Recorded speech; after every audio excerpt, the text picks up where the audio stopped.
O Senhor é meu pastor, nada me faltará.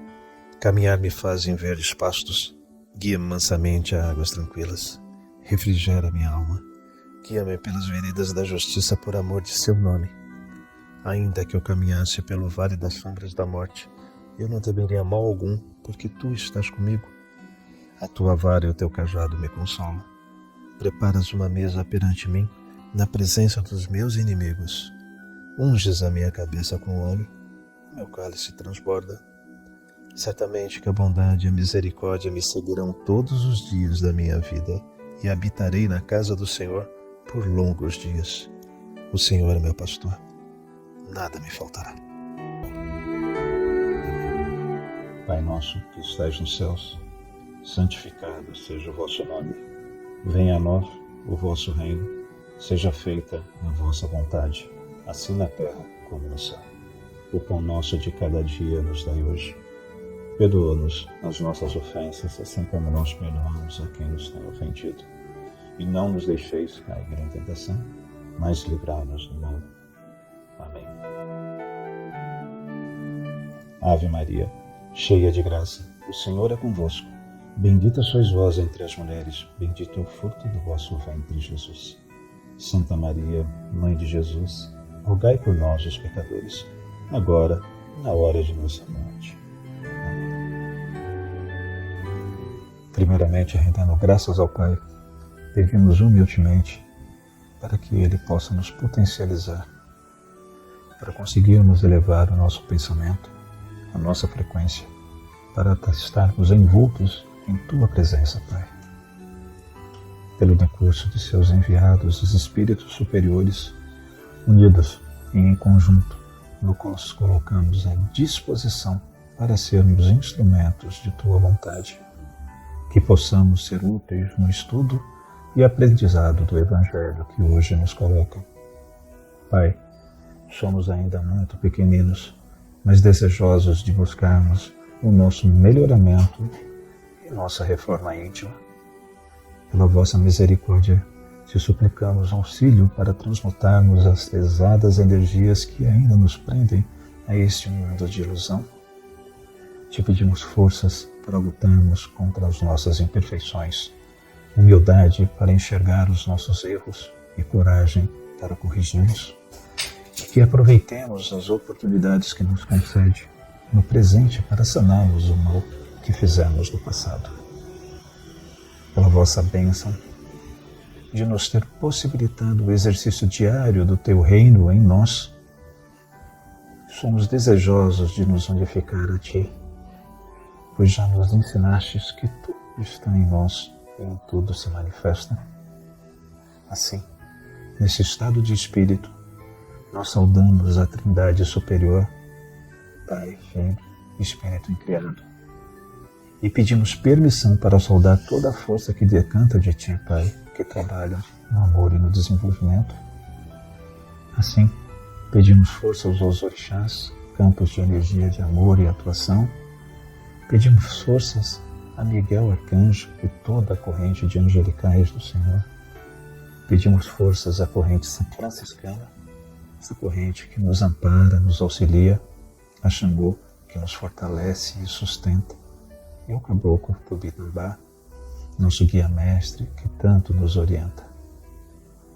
Pedimos ainda pela paz no mundo, paz entre povos e nações, governantes e governados, mas principalmente pela paz em nós, em nossos corações, e que possamos disseminá-la e promovê-la onde quer que nós estejamos.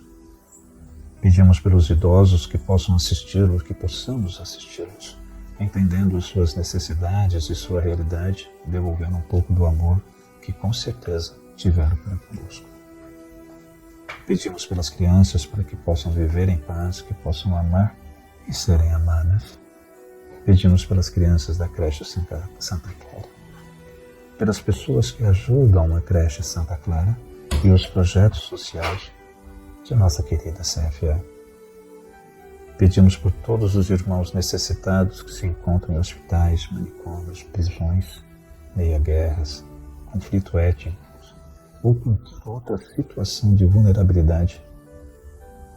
Pedimos por todos os espíritos encarnados e desencarnados, cujos nomes nos vêm à cabeça nesse momento, rogando a Deus por cada um deles. Por fim, rendemos glória ao Espírito enviado, ao Pai, ao Filho, assim como é desde o princípio e sempre será. Amém. Da sabedoria do Evangelho de Carlos Torres Pastorino, o advogado. João, capítulo 14, versículo 15 a 24. Se me amardes, executareis meus mandamentos, e eu rogarei ao Pai, e vos dará outro advogado, para que convosco esteja no Eon. O Espírito verdadeiro que o mundo não pode receber, porque não o vê nem o conhece, vós o conheceis, porque habita convosco e está em vós. Não vos deixarei órfãos, volto a vós. Ainda um pouco e o mundo já não me vê, mas vós vedes, porque eu vivo e vós vivereis. Naquele dia vós conhecereis que eu estou em meu Pai, e vós em mim, e eu em vós. Quem tem meus mandamentos e os executa é quem me ama, e aquele que me ama será amado por meu Pai, e eu o amarei, e me manifestarei nele. Disse-lhe Judas, não Iscariotes, Senhor, que acontece que deverás manifestar-se a nós e não ao mundo? Respondeu Jesus e disse-lhe, se alguém me ama, realiza meu logos, e o Pai o amará, e a ele viremos e nele faremos moradia. Quem não me ama, não realiza meu logos, e o logos que eu fiz não é meu, mas do Pai que me enviou. Explicação de Torres Pastorino. Comecemos aqui pelo exame de algumas palavras. O termo Paracletos é traduzido como consolador, advogado ou defensor. Apesar de o sentido atual dessa palavra ter mudado de tal forma que não caberia aqui, não encontramos termo melhor. O sentido de Paracletos é mais passivo que ativo. Não exprime aquele que toma a iniciativa de defendermos, mas sim aquele que nós chamamos ou evocamos ou invocamos para permanecer junto de nós. Este advogado é dito logo a seguir o Espírito verdadeiro. Ainda que afastamo-nos da tradição que apresenta a tradução literal, o Espírito da Verdade. Trata-se realmente de Espírito verdadeiro e de Espírito mentiroso ou enganador, o que aponta o texto. Mais adiante, o Espírito verdadeiro ou evocado é dito o Espírito, o Santo, expressão que levou os teólogos a confundi-lo com a terceira pessoa da Santíssima Trindade. Observemos a oposição nítida do ensino. O Espírito verdadeiro é o Espírito real e genuíno, é o que não teve princípio nem terá fim.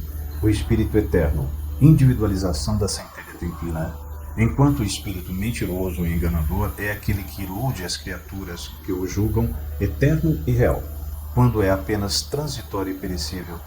Aprendemos a oposição entre o eu profundo e o eu menor, entre a individualidade e a personagem, entre o Cristo e a criatura, entre o espírito verdadeiro e real e o espírito enganador e transitório. Explicação esotérica de Torres Pastorino. Se amardes o Cristo, se me amardes, executareis meus mandamentos, e eu rogarei ao Pai, e vos dará outro advogado para que convosco esteja no Enon. O Espírito verdadeiro, o verbo amar aqui é agapó, que exprime o amor de predileção, de união profunda, este amor que revela e exige sintonia perfeita entre o amado e o amante.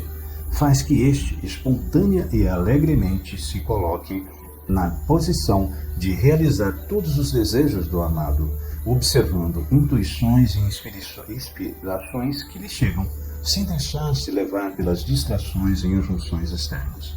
Qualquer desejo do Cristo interno através do eu profundo será uma ordem, um mandamento para a personagem transitória.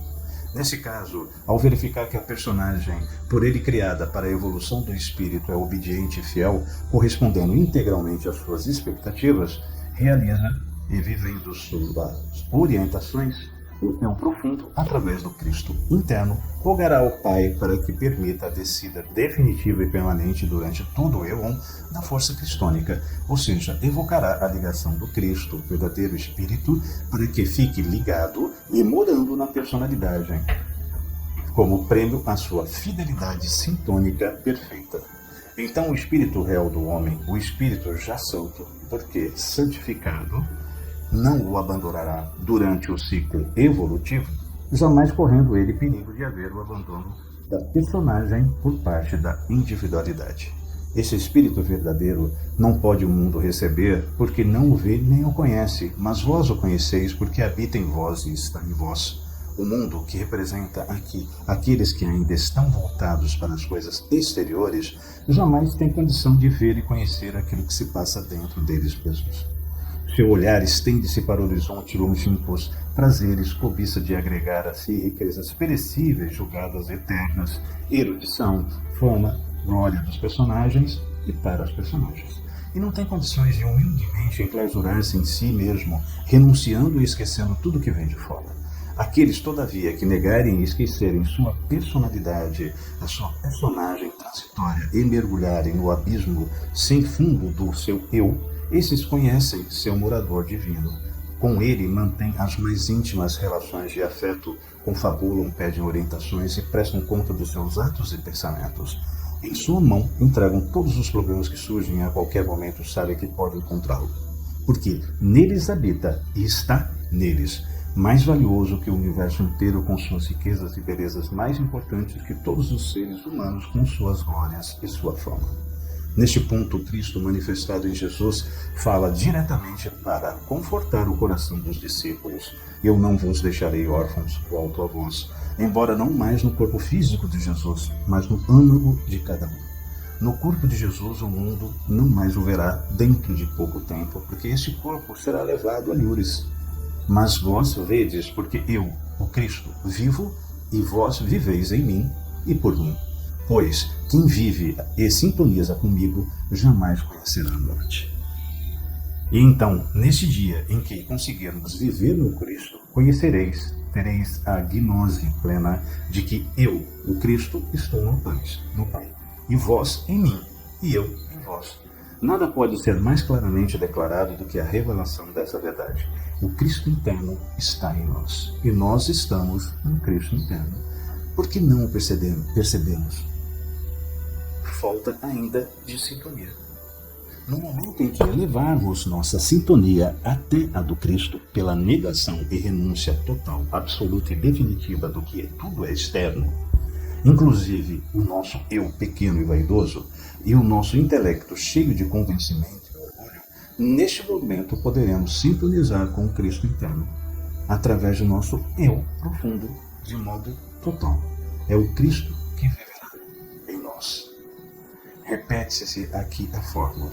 Quem tem meus mandamentos e os executa, isto é, quem os conhece e reconhece e os vive intensa e permanentemente, é quem me ama. Em grego, literalmente, é meu amante.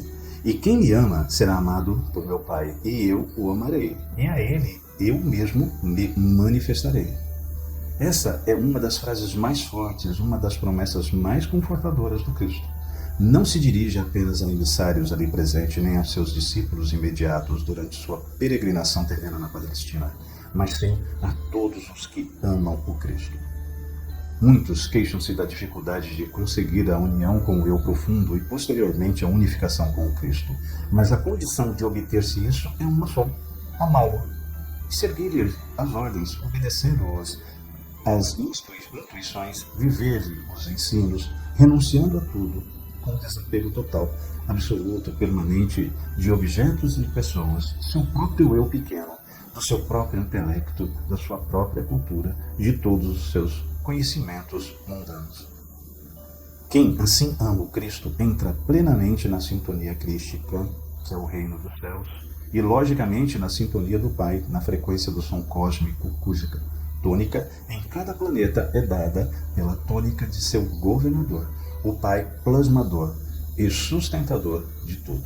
Estabelecida a sintonia no receptor, a onda de estação transmissora enfrenta perfeitamente, sem distorções, e é única do amor mais perfeito, a onda em vibrações de beleza, de bem, de verdade, que entra e replena o circuito do receptor, bem sintonizado em alta fidelidade, numa unificação total, no amor mais puro e absorvente.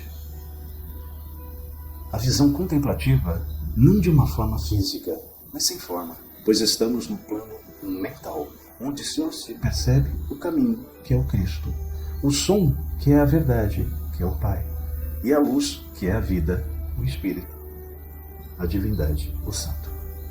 Jamais esperem os iniciantes ver com olhos físicos, nem mesmo os médios que se ambientaram no astral, esperem ver com o olho de Shiva, a forma humana do Cristo ou do Pai. É mais alto, mais elevado, mais sublime. Trata-se da absorção pela mente das ondas espirituais que emanam do Pai como som e do Espírito Santo como luz, envolvem e impregnam o espírito do adepto e se transubstanciam nele numa fusão, daí por diante indissolúvel e irreversível. Mais uma vez o Cristo se transubstancia na criatura e mais uma vez teremos então um avatar, um hierofante cristalizado e cristificado, um Buda. Judas não contém sua curiosidade. Por que seria que essa manifestação prometida aos discípulos que o amassem não seria feita ao mundo? Não seria um acontecimento fabuloso se isso ocorresse, levando todos os planos aos planos superiores? Volta o Cristo paciente e caridosamente elucidar o discípulo e o sofrido. Se alguém me ama, executa meu ensino, no sentido de cima, obedece, vive o ensino. E também, em outro sentido, realiza meu logos, ou seja, passa a viver meu som, a vibrar na mesma nota fundamental, na mesma frequência vibratória, no mesmo tom. E repete mais uma vez: o Pai o amará e eu, o Cristo, e o Pai viveremos com uma só coisa e habitaremos nele, e passaremos a viver em lugar dele e nos transubstanciaremos nele. Não é possível ser mais explícito nem proferir palavras mais consoladoras. Ensinos mais profundos, a união será permanente. Habitaremos ou permaneceremos nele, dentro e ao redor. Não há mais separação, não há mais distinção. O que mais pode aspirar-se nessa terra? Volta-se então para o outro lado ao referir-se ao mundo. Quem não me ama, preferindo as exterioridades superficiais do mundo e do seu próprio eu pequeno, não realiza evidentemente meu ensino e, logicamente, não tem possibilidade de perceber a sintonia do Cristo interno. Recebe e realiza as ondas de outras estações emissoras. E mais uma vez é dada a garantia absoluta da fonte de onde emanam as revelações. O ensino que ouvis não é meu, mas do Pai que me enviou. Ainda uma vez revela-se a obediência cega às ordens do Pai, que é maior que eu. O Filho faz a vontade do Pai, sem titubear. Repete o ensino do Pai. Revela o Logos, que é o som, a palavra paterna, como nídimo intérprete que não trai a confiança nele depositada. Irmãos, hoje temos a oportunidade de estudarmos o processo que ocorre à união com o nosso Cristo interno. União esta que todos deveremos um dia chegar, pois é a vontade do Pai. E a condição inequívoca e absoluta para que isto ocorra é a ação de amá-lo. E assim, pela sintonia crística perfeita, ele se manifestará em nós, e nós estaremos nele, assim como ele está em nós. Senhor, fazei-me instrumento de vossa paz. Onde houver ódio, que eu leve o amor. Onde houver ofensa, que eu leve o perdão. Onde houver discórdia, que eu leve a união. Onde houver dúvida, que eu leve a fé. Onde houver erro, que eu leve a verdade. Onde houver desespero, que eu leve a esperança. Onde houver tristeza, que eu leve a alegria.